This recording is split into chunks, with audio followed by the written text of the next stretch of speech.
So, good morning. And can people hear me? Because I'm not standing right in front of the mic. So, good morning and thank you for joining the Department of Conservation and Recreation's Urban and Community Forestry Program on this very hot day, the first day of this heat wave in the spring, in celebrating and recognizing tree cities, tree campuses, and tree line in Massachusetts. And I suppose I should also say in celebrating the Celtics win last night. And that's why we're all here, right? Yeah. So the 18th championship, yes. So who all stayed up last night to watch the game? And who's going in for the parade? I think it's still yet to be determined when and where it is. I think it's Friday. I know that they're trying to do it, but I think it's Friday going to be one of the hotter days. So anyways, good luck with that. I think I'm going to stay home in the AC. So I am Julie Coop. I'm the Urban and Community Forestry State Coordinator. I want to introduce Matt. If you've not met Matt in person, maybe you've met him virtually. Matt is the one who processes all of your applications. This year he processed over 90 Tree City USA applications, which is what we did last year. So thank you everybody for submitting your application. He processed a record number of 7 tree campus applications, so that's great. And also 1 tree line application. So thank you, Matt, and thank you for Matt and everybody for struggling through the new Arbor Day application portal. I hear that it was a challenge, but you guys did it, so thank you. I also want to recognize Danielle in the room, Danielle Gift. I work very closely with Danielle. Danielle works for the U.S. Forest Service. The U.S. Forest Service supports our program, not only financially, but it's Danielle who supports the activities that we do with advice and consultation, and she's, again, just a phone call away, so thank you, Danielle. And is Ari here? Not. Okay, I don't want to call, okay, and Ari may be joining us, but it's Danielle and Ari, so thank you. And I also wanted to suggest that folks check out the resource tables at the perimeter of the room. We have service forestry, forest health, urban and community forestry, Mass Tree Wardens. I want to pause and say a few words about the Mass Tree Wardens. They are another one of our partners. In fact, the executive board, or the board of the Mass Tree Wardens are our advisory council, and they too help our programming with advice and assistance. So thank you to the Mass Tree Wardens. But please do visit the resource tables. Yes, the items that are at our table, I've had a few people ask, can we take them? Yes, please take your rain gauge. This is not a mulch gauge, as somebody asked earlier. I'm not going to name any names, Sean. We also have our updated fact sheets here for you to take. We have a book on tree ordinances. Hot off the press are some Planting for Resilience, which is a publication that we did in cooperation with UMass using Forest Service funds. And what's really hot off the press is our Arbor Day poster calendar. This is your calendar for 2025. Yes, you can have artwork from your community in this calendar as well. You just need to reach out to the 3rd, 4th, and 5th graders in your community and ask them to participate in the contest. So we create calendars with all the artwork that is submitted. And again, please visit the resource tables. And before I introduce Pete Church, I just want to mention the bathrooms. The men's and women's bathrooms are that way. The boys and girls bathrooms are this way. And what I mean by that are these are sized for boys and girls, the students in the school, and these are more sized for the adults, the teachers. At both bathrooms, or near both bathrooms, are a water station for you to refill your cups. And I think that's all I have. Any questions before we move on with the agenda? Okay, so Pete Church, Director of Forest Stewardship, come on up. Take it away. Thanks, Julie. You're welcome.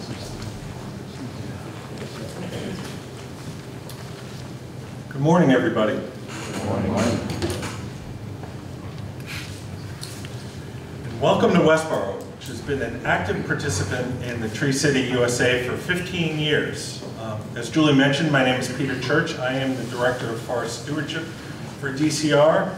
And for over 35 years, Massachusetts communities have participated in Tree City programs, which is administered by state governments on behalf of the National Arbor Day Foundation. Nationally, Tree City USA, Tree Campus USA, Tree Line USA program provides direction, technical assistance, public attention, and national recognition for urban and community forestry programs that affect more than 93 million Americans. Through our efforts, Massachusetts is home to the largest number of participating Tree City USA communities in New England. I'm very proud of that. Inside the DCR, our urban and community forestry staff have led agency efforts to support our towns and cities engaged in this work across the Commonwealth. I want to give a shout out to both Julie and Matt and all the staff that are here today. We've partnered with local governments and their elected officials who know that forest and urban canopies are an important component of their natural resources. From our streets and parks to our town-owned parcels, forested water supply sources, or other publicly held forested lands, municipalities are on the front line of responding to the many issues that come with maintaining a healthy tree stock. Planting, reforestation, pest detection, and regular pruning all require a dedicated workforce and effective management, and the Tree City USA program is intended to recognize these efforts of the municipal organizations and the residents who support their efforts to protect and manage their vital community forest resources. Over the decades, our Tree City USA communities have invested more than $29.9 million in cities and towns, representing 3.8 million people, and delivering over $250,000 in volunteer work. A lot thanks to you. The Healy-Driscoll administration has continued to build on that success, with DCR seeking to cultivate and strengthen its local state partnerships to improve our forests, enhance our parks, and provide access to our commonwealth of natural resources for all to benefit from. Only through strong and effective partnerships will we increase the number of trees across Massachusetts. This year, we will recognize 90 communities, 7 Tree Campus USAs, and 1 Tree Line USA with awards. Is that correct, Matt? That's correct. The number? In the years to come, we encourage you to not only continue to maintain your Tree City, Tree Campus, and Tree Line status, but we ask for your assistance in our effort to bring new communities into the program. Some of you have heard me speak before. I've always been trying to get our town, the town I live in, the town of Littleton, into the program. And thanks to Matt's efforts, we finally got Littleton into the program 2 years ago.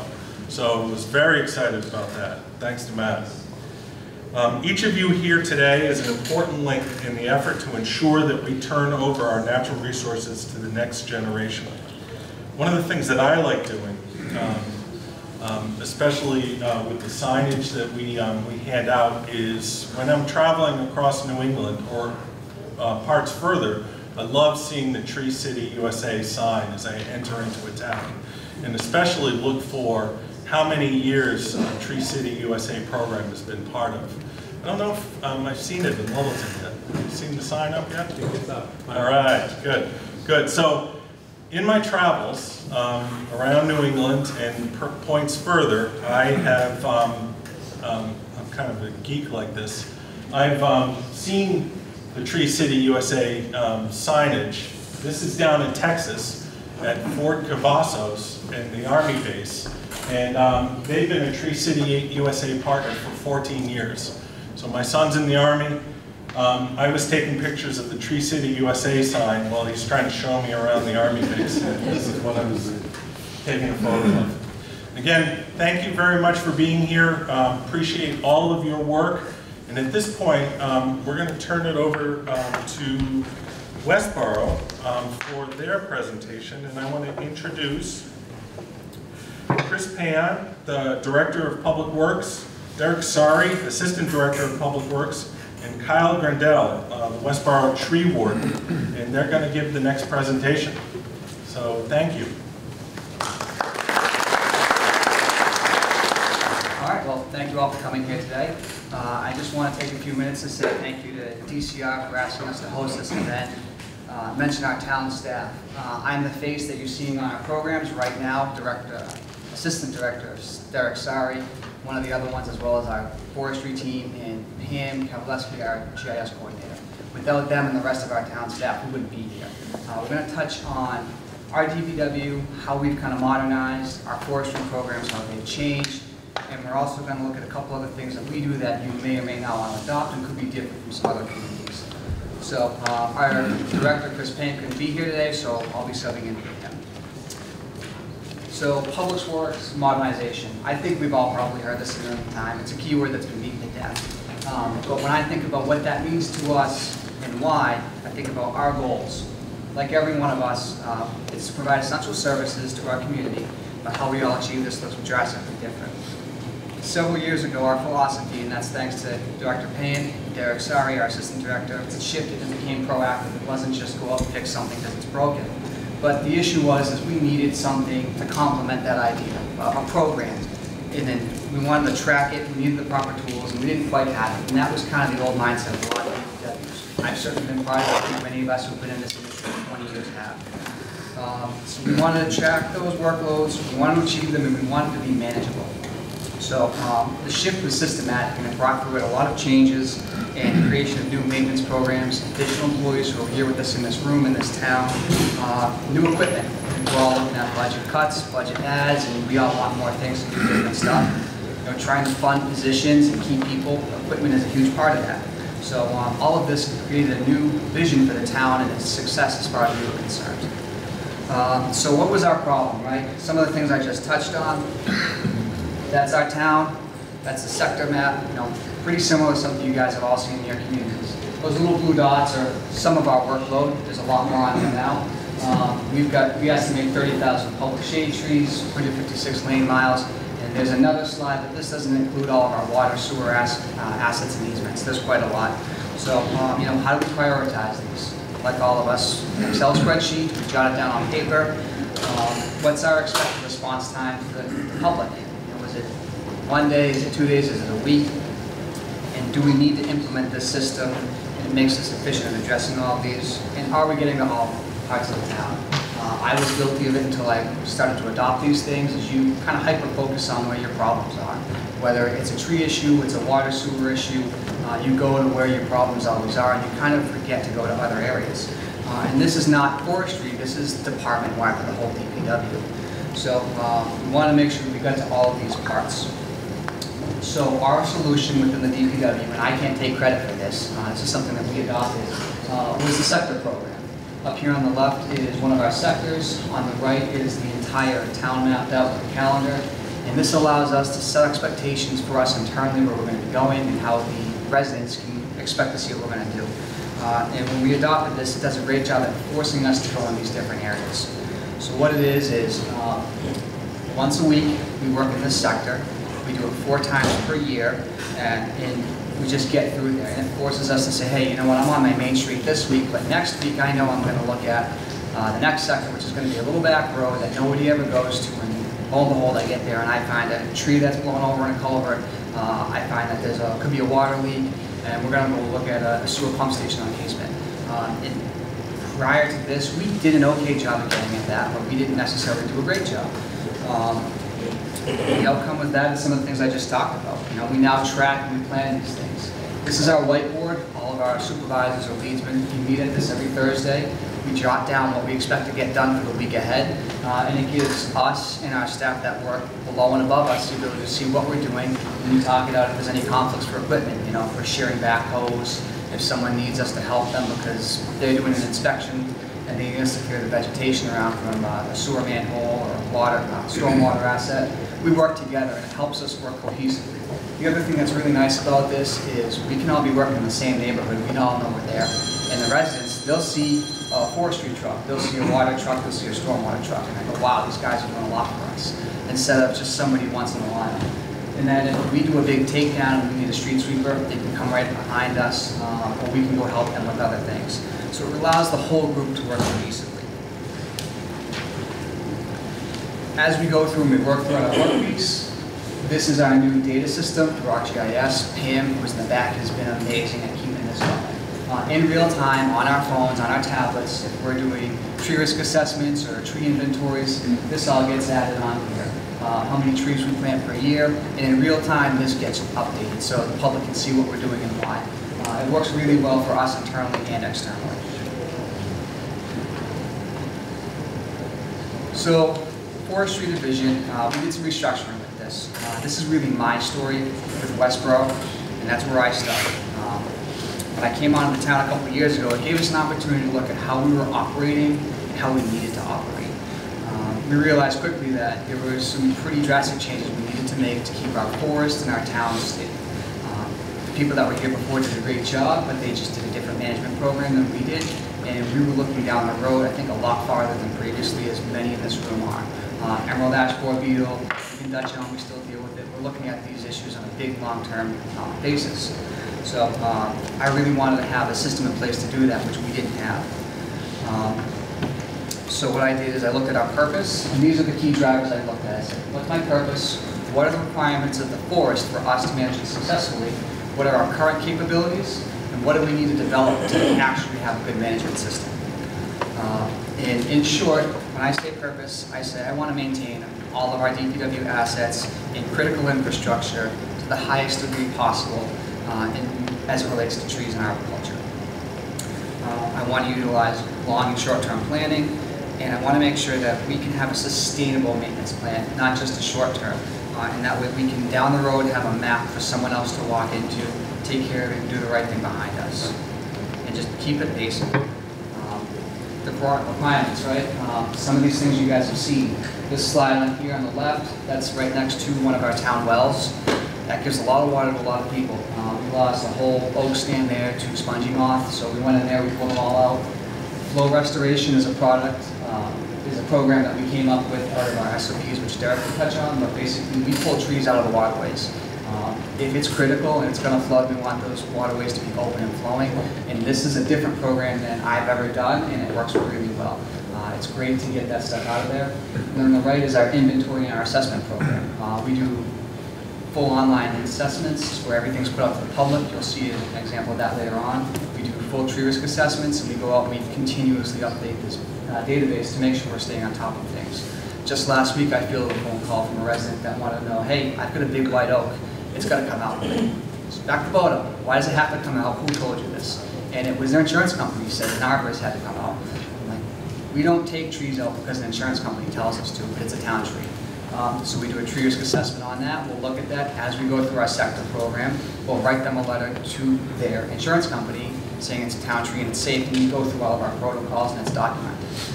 That's something I think some of us in our room have discussed, that it's more prone to happening, and we want to avoid losing any good trees that we don't have to. So capabilities and development. What we really did with this is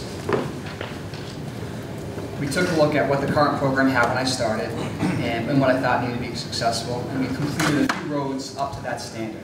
So Lackey Street is around the corner. It was one of those little country roads that hadn't seen any work in a long time. We went and we did all the tree removals. We trimmed out the whole road. We tracked how many road miles were trimmed and how many trees were removed on that road mile. We looked at the staffing and the equipment used, the time that it took to complete that, and the overall distance. And then we took and we put it all together and we did a full division asset breakdown. And over here, this is an old breakdown, but what you can see is at the bottom, there was only 2 of us dedicated to the whole town. We had an estimated almost 31,000 public shade trees, and I mention that because I think it's important to remember that these trees are private, but they're going into the roadway, and we're responsible to take care of them and maintain them at some time. 10,000 actual town-owned trees. And when you look at the other staffing and their assets, you know, water, could be a water gate, could be a hydrant, sewer, same thing, pump station. We saw a pretty big disparity, and in order to be successful, we had to advocate for more. And with our management's trust and their support, we were able to add new staffing. One of those members is in the room. We're looking at bringing another person on, and it gives us the tools that we need to take care of the town for the long term. So in this process, we wanted to account for a 5-year trim cycle. I wanted to say the whole town gets trimmed out 5 years stem to stern. And when I say trim, I mean hazard removals. We've marched down every single road and it's done, and it's a tall order. My guys, I thank you for this. We've done it together. You know, I'm traded in the chaps for a suit today, but we will be out there working together. We also had a planting plan, which you can see over there. We did a small pilot program with bare root trees. Ed, I can thank you for this. I've seen other communities do this where you just bring them out, you throw them in a wood chip bed, and it's great. It's really easy. It's very inexpensive for what you can get. There's a little bit of effort on the front end to make sure you're timed appropriately, but you get a real good bang for your buck. We put, I think you can see almost 30 trees in there for a lot less than 10 or 12 fallen burlap. And the time to do it is drastically faster. So we've kind of tailored our planting program to go that way for the most part. So kind of doing all of this, our quality of service has increased with the quantity of service. And I think those are two key things to keep, because everyone in this room that's advocating for more wants more people and more equipment. But with that in mind, we have to make sure we're providing a better quality of service. Because just having a truck sit there or an extra staff person not being able to do anything appropriately, it's not fair to the community that's paying our taxes. So we owe it to them to do better, and this is how I thought we could do that. So these are the programs I talked about, trimming and hazard mitigation. This is really, for most of us, probably the bread and butter of our program. Since we combine our trimming and our hazard removal on the same job site together, when we trim our roadways, it's easier for us to track what we're doing. So if I'm going to set up a work zone, regardless of what we're doing, we want to make sure it's all being done at the same time. So we'll look at a road and we'll say, hey, this next quarter mile has to get trimmed out, and I see 3 dead ash, 2 dead elm, and a rock and silver maple. They're all going to come out while we're working that way, and it's systematic. And if we don't finish that complete stretch in this sector week, we'll save it for the next sector rotation and come back and pick up where we left off. It's a little unorthodox until you get used to it, and to be honest, I didn't trust that program at first, but after working in that sector method, I found it's very easy to go back and pick up where you started from, and it makes it easier to set expectations and know where you're going in a good mapped out plan. Our planting programs, that's something that I've really been pushing for a lot. We remove about 730 to 800 trees per year. It's a lot. There's a lot of dead stuff out there. And I think it's important that we tear the Band-Aid off of the trees. You know, I want to save as much as I can, but I also want to make sure people are safe. And I have a very low tolerance threshold for having incidents. So we go through, we pull out anything that we need to, and that includes a private tree that's over the roadway. This can be a tough subject for some people, because yes, that tree starts in your property, but it's over our airspace, and we've got 2,000 people that travel into a day, 10,000 depending on where it is. I'm not going to sleep well at night if I know that I left that issue there, and so that's your tree. So we hold ourselves up to a higher standard and make sure we take those out. We talk to the residents, we make sure people are informed, but at the end of the day, it's our airspace, it's our roads, we're going to make it right. And then standard operating procedures and the way we do business in the DPW is somewhat of an Army background mindset, and that comes from our director and down through Derek. And I think it works really well. I didn't go into the services, and now having worked with these gentlemen that came out of the services, I see a lot of good in those programs. So with that said, I'm going to go through a couple of those slides I skipped over. So our trimming and hazard program, everything is real time. So when we trim out a road, I add this on our database. You can go through, you can look at your fiscal year, you can see where we were, what we did, and why. Once we complete the town in 5 years, and this is filled in, we'll be able to project out, okay, where are we going to be in the next couple of years. I think having the data to back up what we do is really important. If we want to go to the people and say, this is what we're doing with your tax dollars, it's justifiable. If we want to say we need more, we need less, we need to move some things around, I'll have it here. When we do our planting, we use science. We use heat island mapping. This was provided to us by Clark. This is from a 2021 flyover. I hope to update this soon. We target these warm areas. The middle, right there, is the downtown. Those little dots are our setback planting program we call Adopt a Tree. You'll see this later on, but we really focus on that, and that's populated a lot more. Also on the snap on different slides, we actually have the trees that we planted as well. So we're trying to make that combined decorative right-of-way plantings that will max out on for watering, and I push for setback plantings. So some cases I'll go door to door as a salesman and I'll start knocking and say, hey, this is a great location. I can put 5 trees in here, and we'll hammer them in if we're lucky. This is the tree farm where it's bare root.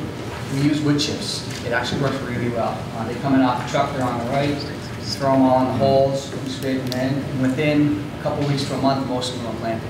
There might be an instance where there's 2 to 5 trees that we didn't find homes for. We'll water them in, we'll keep them there over the summer, and in the fall we'll find a new home for them, and that's where they'll go. This is the Adopt a Tree program that I talked about. We made sure that it's online and easily accessible, because if it's not, people just don't want to do it. I've tried different methods with this, and this was the easiest. On the right is just something you can do on your phone. You go on our website, you take a picture of where you want the tree. There's a drop-down menu of the trees we have in stock, I monitor, and then you just click yes, I accept, I agree, I'm going to maintain, I'm going to water this tree, I know this is my tree. Because I think many of us who have been in this for a while say, oh, they get a phone call from a resident and they say, hey, I got a DPW tree in my front yard. I'm like, let me take a look. And they're adamant that it's a DPW tree. And yes, we planted this tree 60 or 50 years ago, but it's actually yours. And these are things that I want to make sure going in the future and before residents know. On the left is the mapping. So when they sign up for this program, they'll get an email. It'll let them know where they are in the process as they've gone from submitted to approved. In some instances, you'll see a red dot of just a poor location. If you have a forest, I'm not going to plant a tree there. I'm going to look for areas where we need to put a tree that's adequate. And we can build a data set moving forward. The next program that I'm really looking forward to working on is called hydrant planting programs. I realize, like many of us, that you can only water so many trees, and it takes a lot of labor. It's great on a hot day like this, but when you're talking about large-scale implementation programs to make sure that we have good canopy cover, especially in that heat island area, we have to do better. So what I've found is, within 1,000 feet of a hydrant roughly, our contractors can come in and they can install drip line irrigation. You can put a minimum of 100 trees, sometimes 200 trees in this drip line system. It's only for watering trees. It's not for lawn, it's not for anything else. So we'll go in, the goal is to, hopefully with some grant funding in the next couple of years, put in 100, 200 trees, set and forget it. All we have to do is one person can monitor the system, make sure that the moisture levels are okay, and we can walk away from this. 2 years, the system comes out, and then we'll move on to another area. So hopefully with Pam, and I'm signing you up for this, you don't know it yet, but we're going to do a look at the flyover of the town and start to identify areas that we can do plantings in. Some of our areas in the state, you can't do this, I get it. You know, you're way out in Western Mass, you might not have the water system, or you're in Boston or Cambridge. But for some of us middle-of-the-road towns, I think this might be a good opportunity for us to say, hey, 100 bare root trees, it's a low lift to put in. The irrigation, maybe $3,000 per system, and that's on the high side. And we can start to look at a different way of putting things in. In my head, as I drive through the town, I pick out an area and I say, hey, I just remembered that's a good spot to do this. So when we're sitting down, coming up with a way to do this, we'll go back and look at it. So those are a very high level of some of the programs. We do some other stuff as well. With that said, I'm going to turn this over to our Assistant Director, Derek Saari, who's been amazing, and you'll hear about the rest of our programs.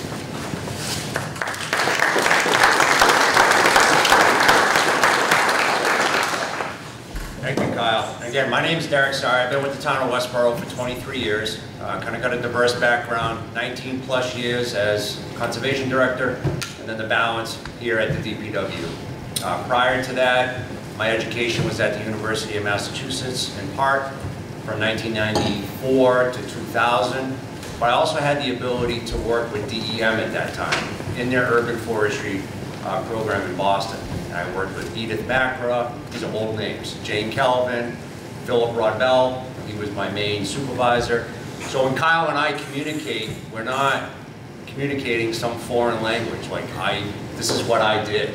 And so it's really been able to help Kyle over the last 2 years just move on fast with what he wants to get implemented for our community.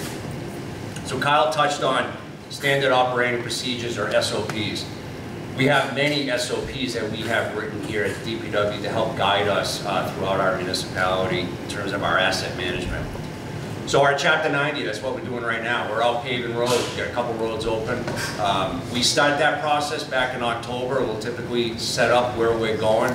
We'll come in, we have a whiteboard, say this is what we're doing on all these various roads.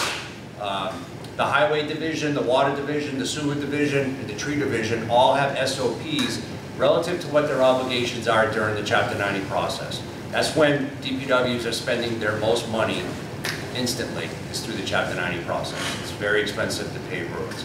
So we got to make sure that we're ready when that subcontractor comes in. So on the tree side, kind of got 3 different phases. That pre-construction, when we're in the room discussing the roads, what are we doing to the roads that may affect what type of trimming is done?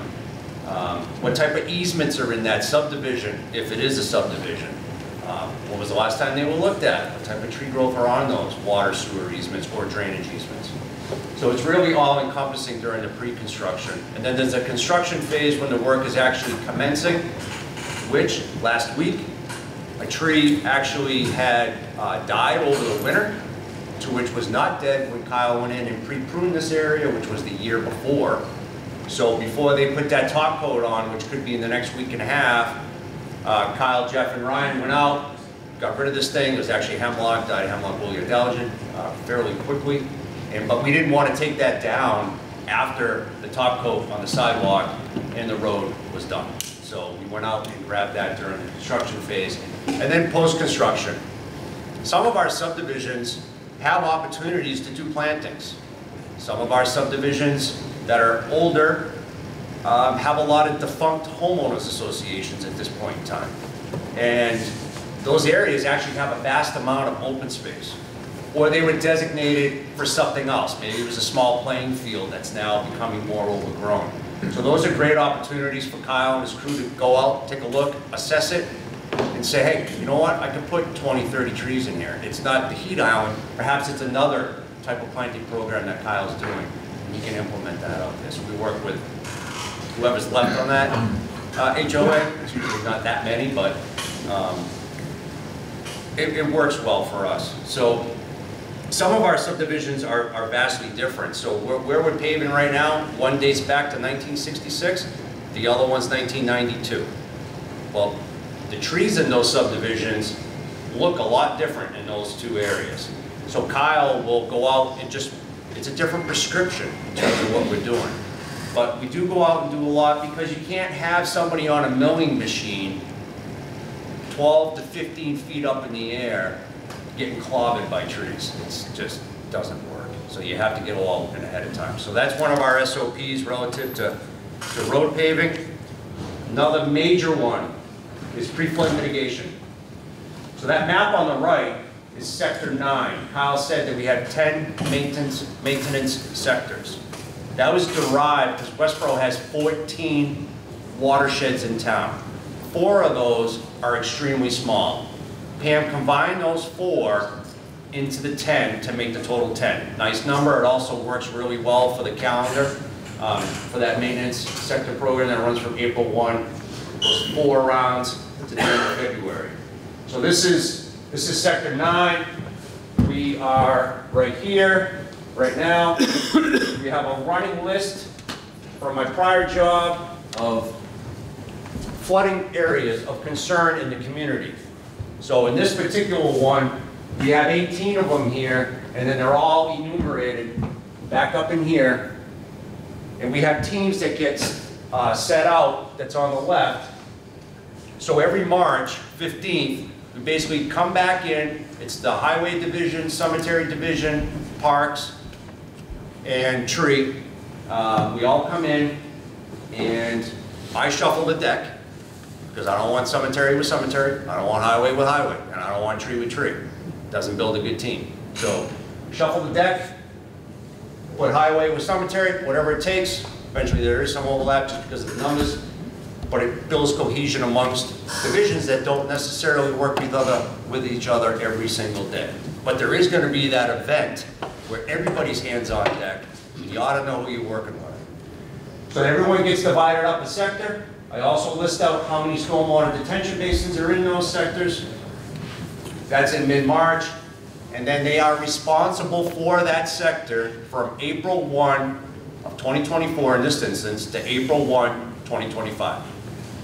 When we're in that classroom, when it gets switched over, I ask whoever was in Sector 1 kind of do a presentation to the new folks that are in Sector 1. What did you learn? What did you see? What can you tell them to be aware of? Flooding's a big issue, right? We just flooded here the other day, last Friday. Thunderstorm sat right here and it hammered us pretty hard. So it's a real deal. We take it very serious. And with that comes a lot of tree work on this pre-flood. So I would advise to ask Kyle if you want for these SOPs. How this truly gets implemented, basically it's 4 or 5 different ways. Driven heavy by the National Weather Service alerts. So if there's a flash flood alert, that's pretty quick, but if you're watching the weather, you ought to know it's coming. Flood warning, hurricane watch, we watch all those, teams will get deployed. I also deploy this during the Massachusetts Hurricane Preparedness Week. It's appropriate, teams will go out.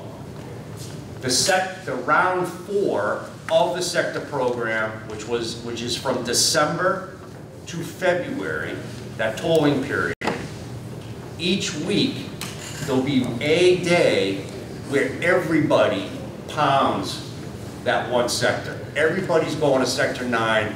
I divide it all up, and it just helps when everybody knows they're in the same sector now. So all of those teams are in number 9, and it really works out well. And the last time that this gets employed, and I do it in advance with the leadsman, is spontaneous. That's important. Do you have your boots? Do you have your PPE? You have a locker? Are you prepared? That's your job, is to be prepared. Our job is to serve the residents. So I do that because I might have a funeral. I could have details already ordered. I certainly don't want to interrupt the leadsman when it comes to that.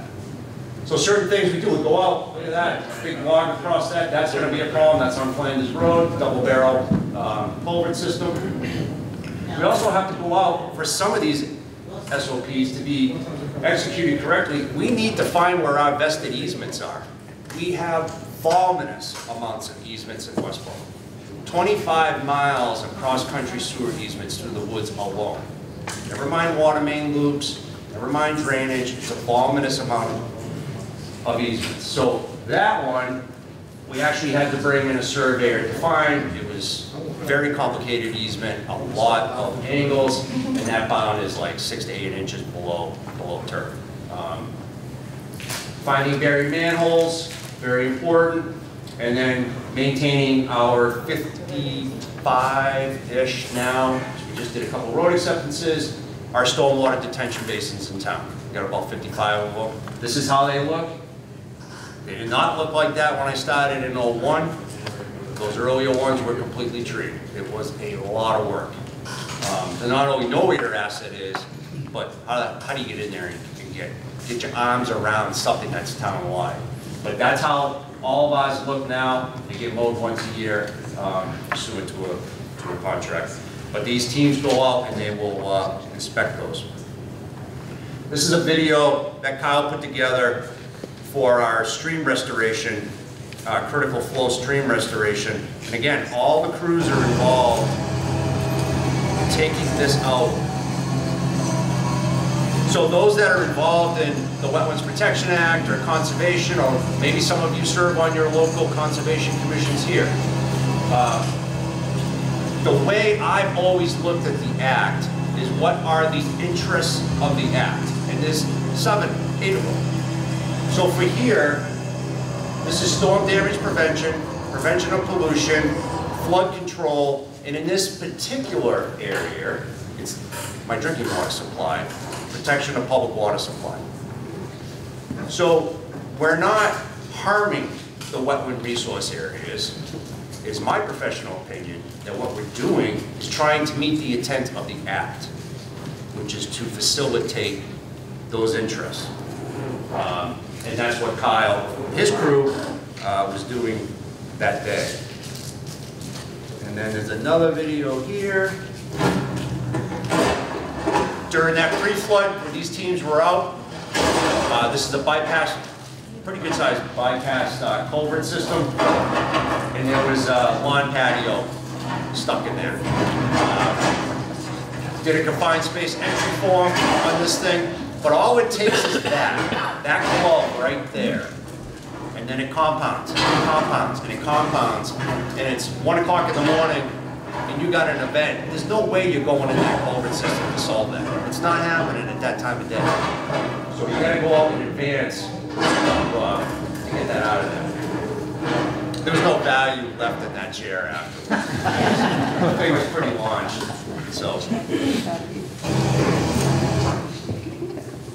So that was a little bit on the flow restoration. I think Kyle has another one real quick that he had there.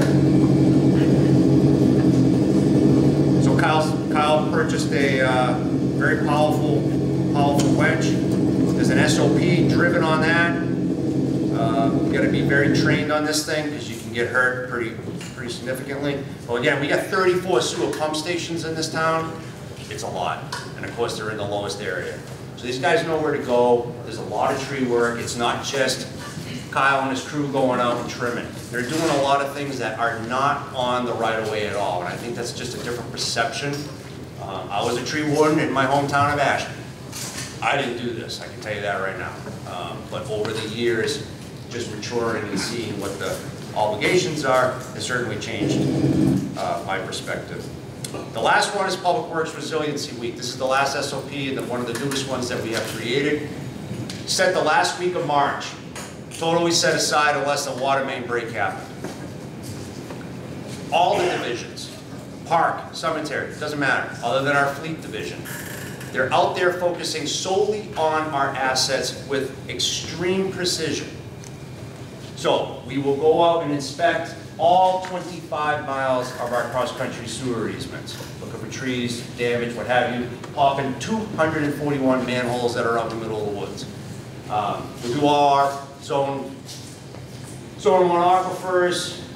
We do all sorts of different things. Everything's listed there. We even do private grease trap inspections because eventually they tie into us, and grease is the worst thing for our system. It gets into a pump station and causes an SSO, sewer sanitary. So it's a lot. But if you're deliberate on how you do it, you attach it to a calendar, you attach it to an SOP. If you've been working here at the DPW, you know when it's going to happen. And you dress accordingly, you prepare accordingly. I know whether or not you call out all the time. I watch it, I know the patterns, I know what's going on. But for the most part, our guys are amazing. They have adopted this. It takes time, as Kyle says, it just doesn't happen. The buy-in takes time, and our guys have it, they do it. We're fortunate for that. So I think the rest is Kyle. Thank you.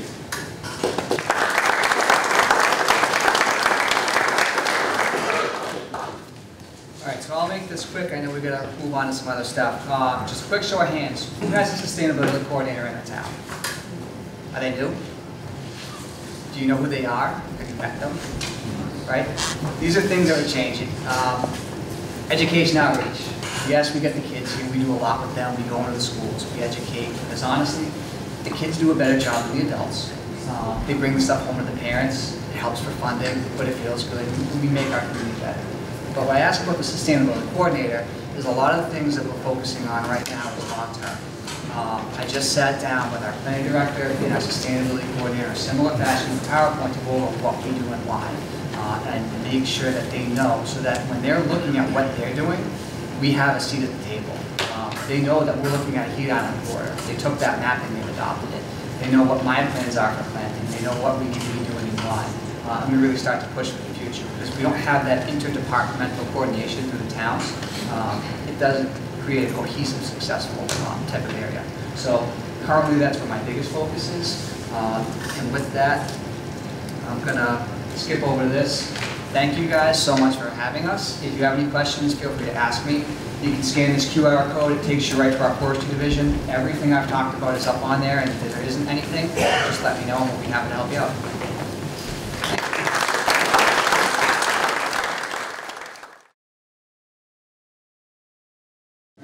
So my name is Priscilla Geiges. I'm the Deputy Commissioner for Conservation and Resource Stewardship at the Department of Conservation and Recreation, and it is really a delight to be here this afternoon with all of you.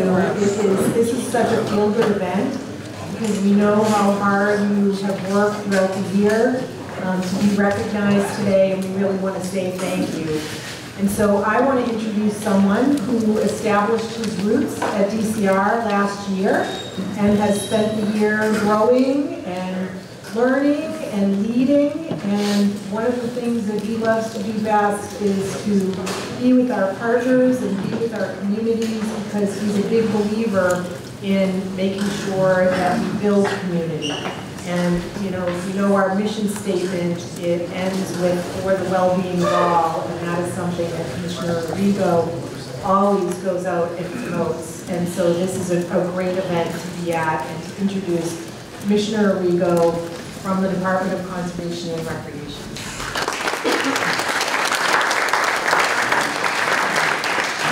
Good afternoon, everyone. Thank you, Priscilla, for that kind introduction. I am so thrilled to be here today with all of you to celebrate Tree City. And I have to say how appropriate it is for us to be in this school, this beautiful school, which is the first net zero school in the Commonwealth of Massachusetts. Pretty amazing and a great space to really just take in. And I have to say that it's innovation like this school and the partnerships that we have here today that are really going to lead the way in us and our ability to achieve climate goals and help protect our environment, not just for ourselves, but for generations after us. I want to start by just giving a shout out to the entire DCR staff. The folks who work for DCR, please just raise your hand. I am so appreciative of the incredible work that you all do every day. The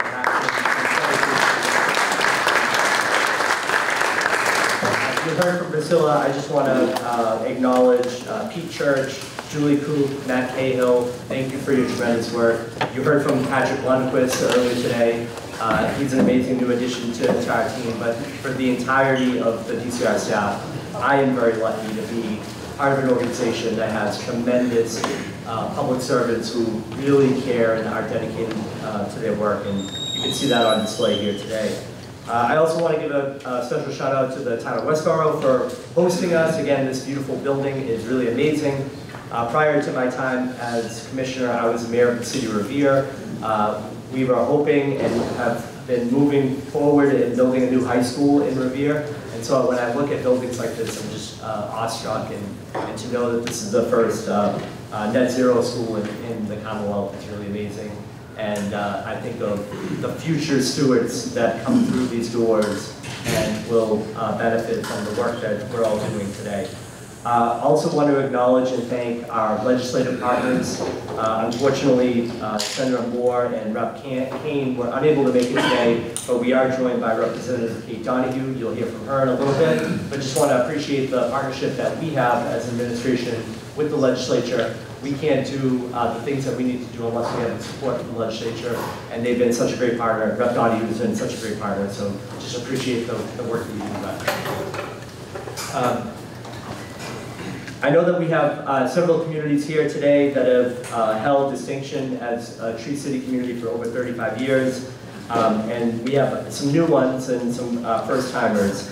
And I just want to say that it is an incredible investment that all of you put in and the municipalities put in that make your communities healthy spaces and great places for people to live. And we know how important trees are to our well-being and to our community, creating healthier communities, making sure that we're resilient to climate change, and increasing our tree canopies is obviously an important piece as we go into a heat wave this week, and we're trying to open pools and we're trying to get ahead of everything that we need to do to make sure that our communities are protected. through the shared stewardship that's on display today, between state and local governments, between private residents, organizations, we obviously have an important role to play in protecting our natural environment. And here in the Commonwealth, as we are in so many aspects, we are a leader when it comes to the Tree City program. We have the greatest number of tree cities and towns with communities that have participated in the program for over 35 years. This year alone, we have 90 Tree City USA awards, and we're recognizing 7 Tree Campus Awards to Massachusetts colleges and universities. Little tidbit for those who like numbers. In my prior life, I was a budget nerd, so I appreciate when we put the investments in terms of dollar amounts. And Massachusetts has invested $31.5 million in the communities that represent 3.4 million people, and over 20,000 volunteer hours this year. And it is through partnerships like this that we see, again, on display, that we can continue to do the work that we need to do to preserve our green spaces and ultimately improve the quality of life for our residents all across the Commonwealth. I don't have to say this, I think you all know it, but you are all advocates, and I appreciate and come with gratitude the fact that you are all advocates in our shared stewardship of natural resources all across the Commonwealth. We encourage you to continue your amazing work, maintain your Tree City and Tree Campus status, and it's because of this important work that our natural resources will in fact be here, and the kids for generations, and the kids that come through this space will be hopefully here to carry on the torch and be able to do the tremendous work that you're all doing in your communities. So thank you for all your work, thank you for your partnership, and without further ado, I'd love to have Rep. Donahue come up and say a few words. Thank you.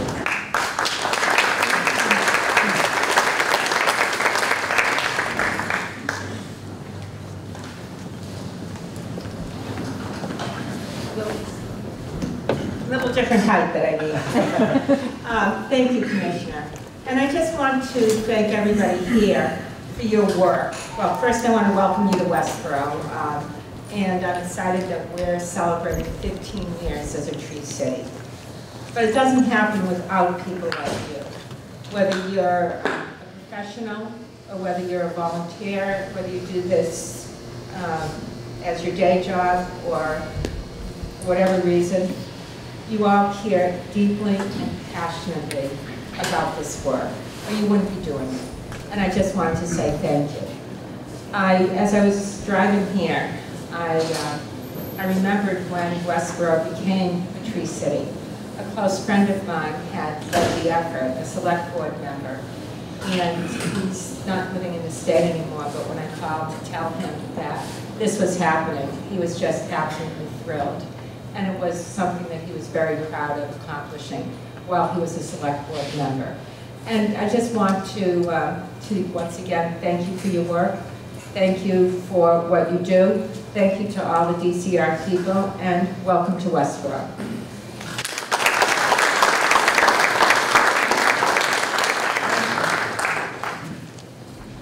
Okay, now it's awards time.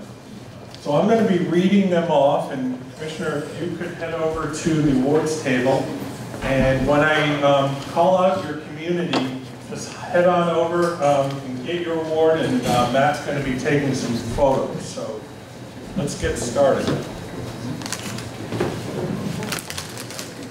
I also want to point out that our Commissioner and Deputy Commissioner are also in Tree City USA communities. Yay.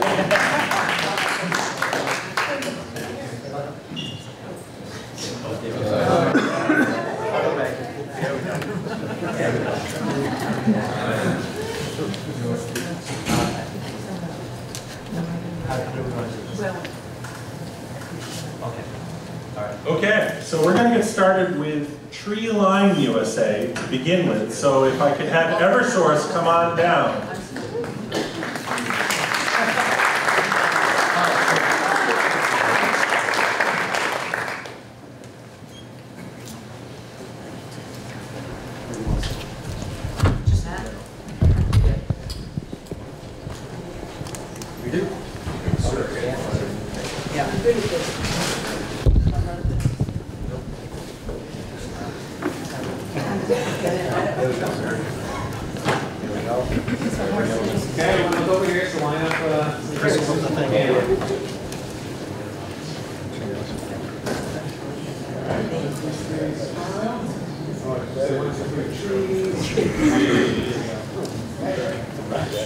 All right, Eversource, don't go away yet because they're going to be needed in the next one here. So we're going to start with communities. We're going to go with Amherst. So Amherst has asked if Eversource could join, and then Amherst College as well to come get a photo. So Alan Snow, come on down. Amherst has got 37 years under their belt.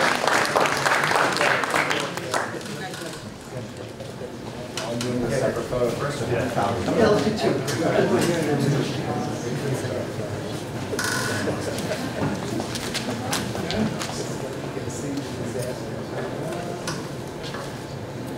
1, 2, 3, trees. Great. Let's bring in the other partners to help make Amherst Force work. There's a lot of collaboration in Amherst. Carry it up and say, we need some acorns or twigs. Yeah, you can do 2 tiers. Yeah. I'm sure it's all very nicely. Okay, 1, 2, smile. Please, great, thank you.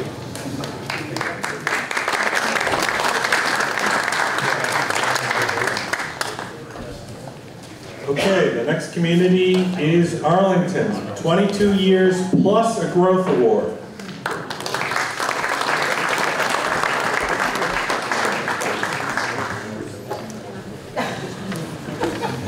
Oh, I got 2 minutes of it. You're okay. Congratulations. Congratulations. Yeah.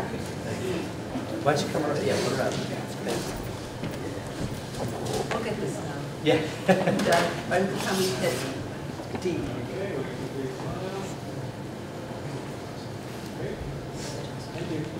I didn't mean to put All right, first year community, Athol.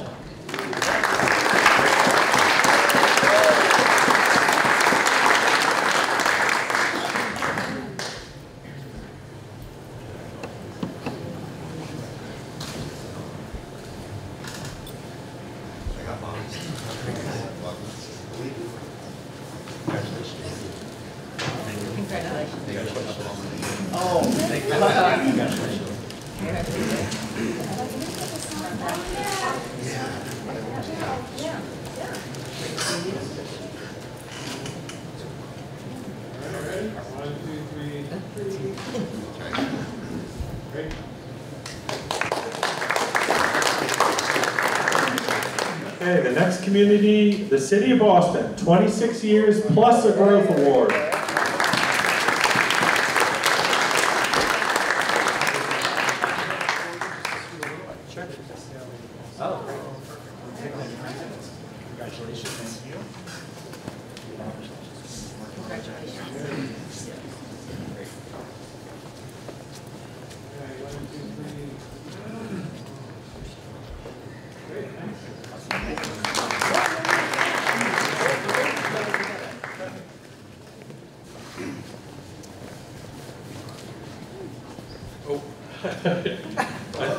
Okay, next community, Bridgewater, 11 years.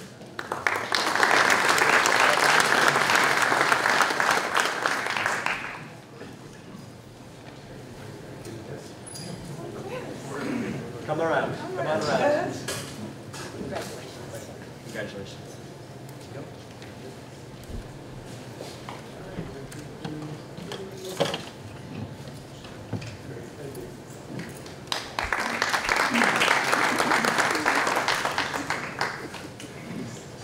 Okay, next community, Brookline, 36 years. Come on down, Mr. Brady.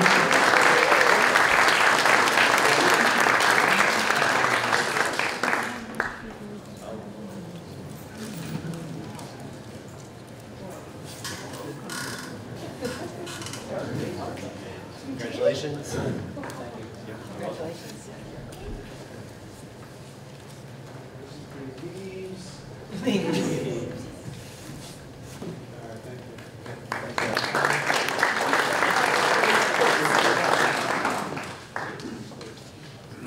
Next community, Cambridge, 32 years plus a growth award. And Julie, remind everybody what a growth award, the extra step it is to get a growth award. I'm going to turn it over to Matt. Extra commitment to urban community forestry.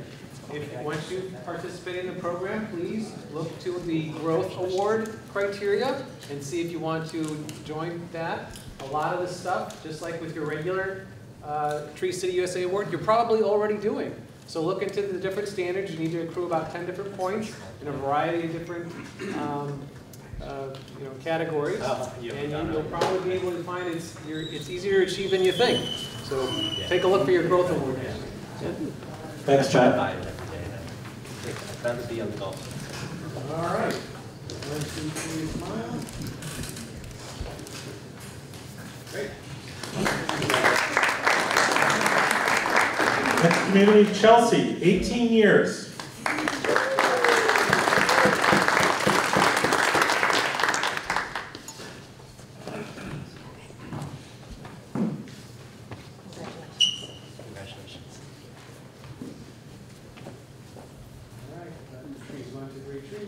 Trees.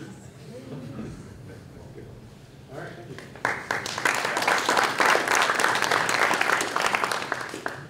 Next community, Chicopee, 31 years.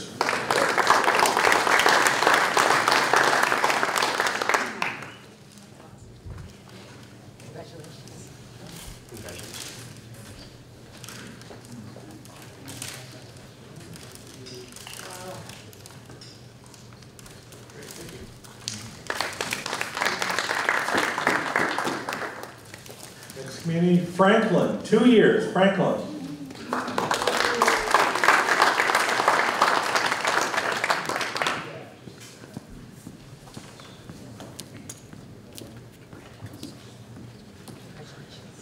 Congratulations.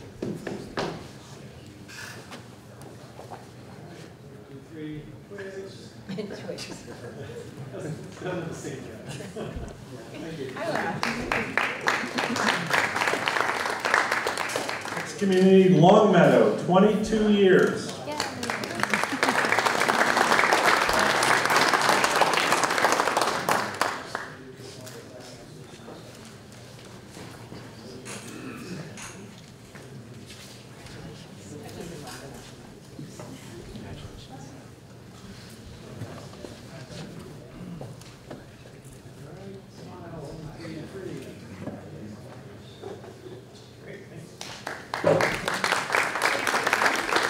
Next up is Lowell, 26 years for Lowell.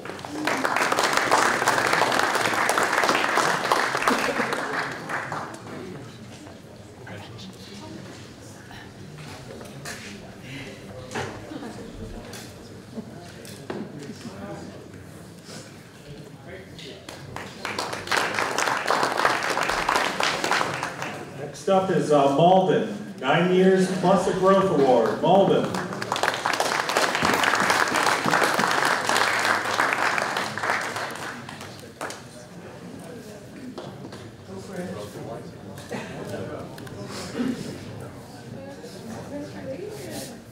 Congratulations.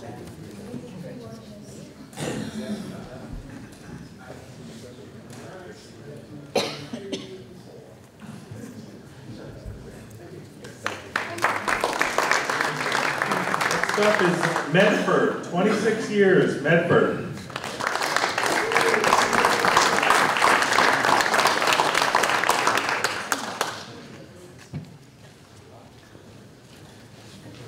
Congratulations.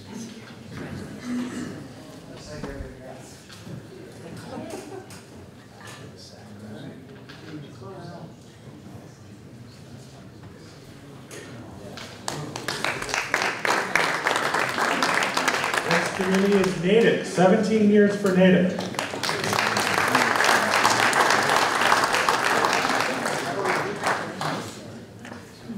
Congratulations.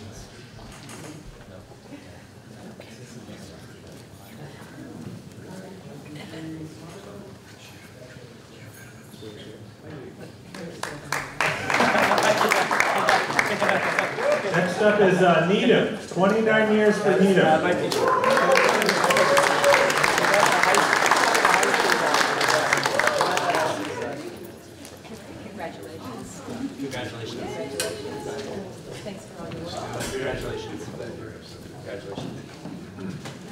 You're gonna use the stage, I like that. It's really good. You're really not this All right, 1, 2, 3, smile.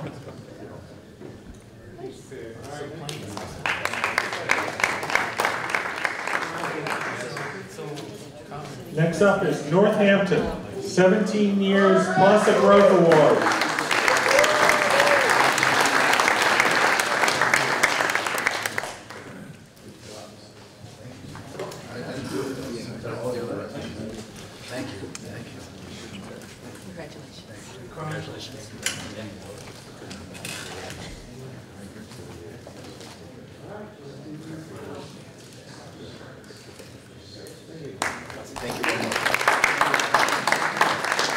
Next up is Salem, 19 years, Salem.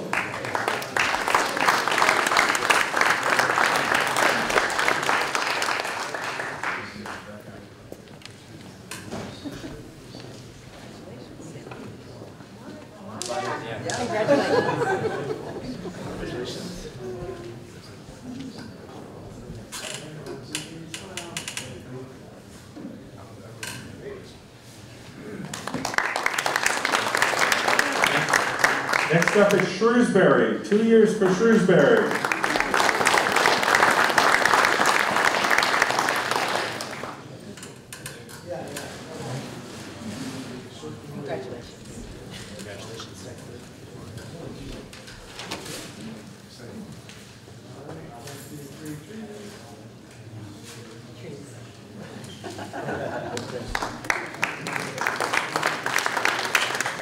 Next, another long-timer, Springfield, 38 years plus a growth award.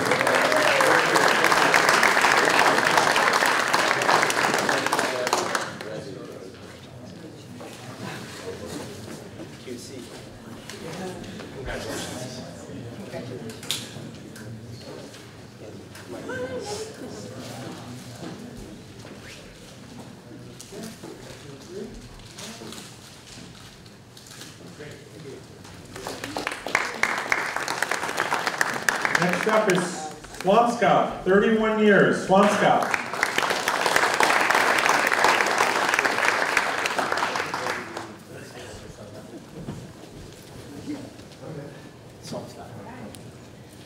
Congratulations. Congratulations. Run in. Yep.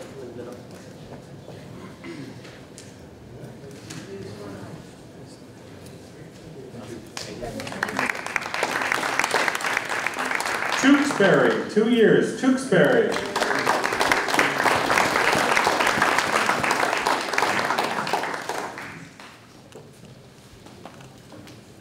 Congratulations. Congratulations. Congratulations. Congratulations. Sorry.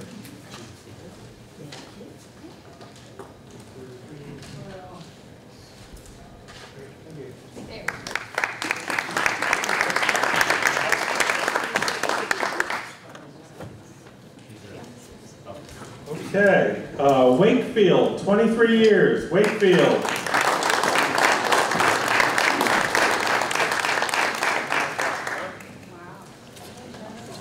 Congratulations. Congratulations.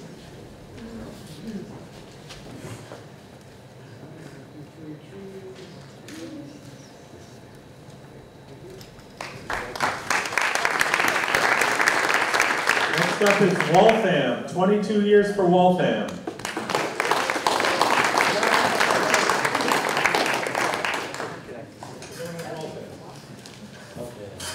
And then I believe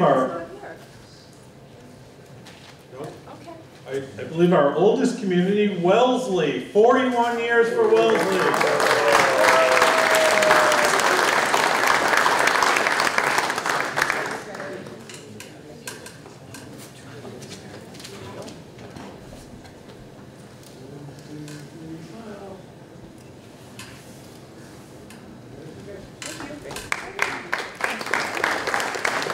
Next up is West Newbury, 3 years for West Newbury.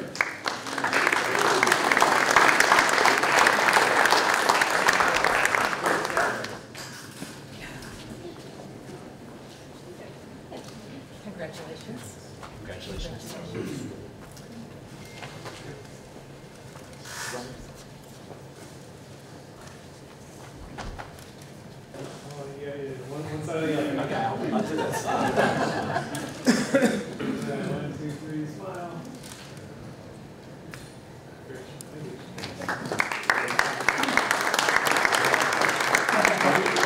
big round of applause next up for Westborough, our host community with 15 years.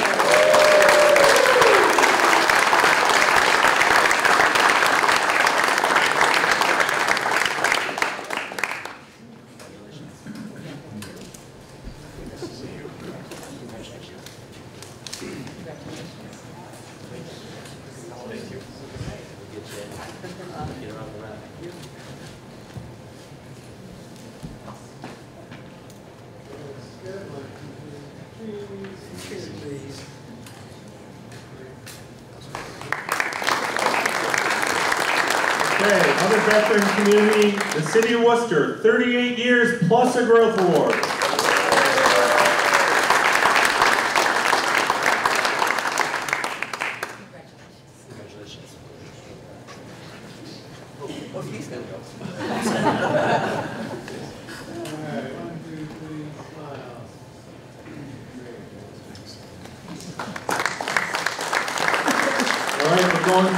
Tree Campus USA. Have I missed any communities that we haven't called up? You're here?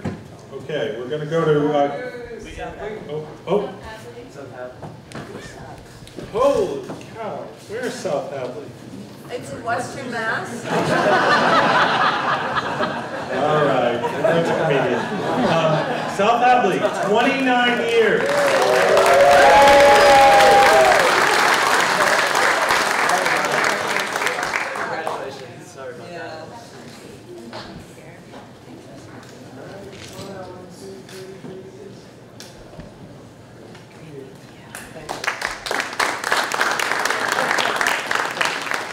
Okay, Tree Campus USA.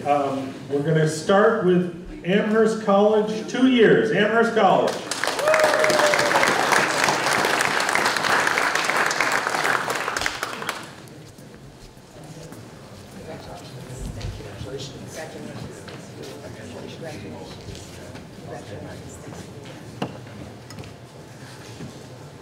That's good. I can see everybody. 1, 2, 3, smile. Okay, great. Thank you. Okay, next up for Tree Campus USA, Smith College, 9 years.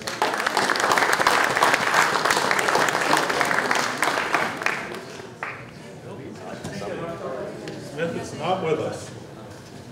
Next up is Williams College, 1 year, Williams College.